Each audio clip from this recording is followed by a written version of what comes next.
Sous un parfait ciel bleu et au pied du château de Montbazillac, les vendanges dans cette parcelle ont tout de la carte postale.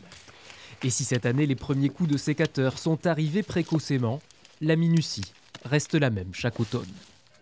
Il faut que les baies soient entièrement botrytisées.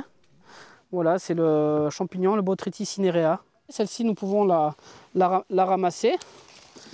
Mais des grappes qui sont comme celle-ci, il y a beaucoup trop de verre, nous allons les laisser pour le prochain passage.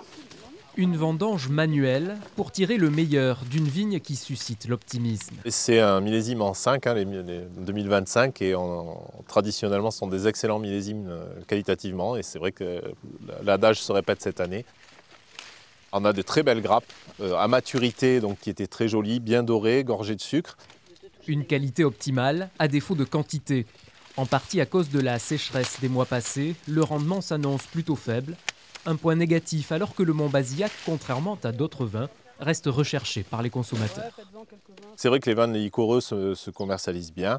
Et maintenant, c'est vrai qu'il y a un peu une tendance sur des nouveaux vins de Montbazillac qui ont plus de vivacité, plus de fraîcheur, avec des profils vraiment très aromatiques et plus légers et qui trouvent leur public parce que du coup, on peut les boire toute l'année, que ce soit en apéritif.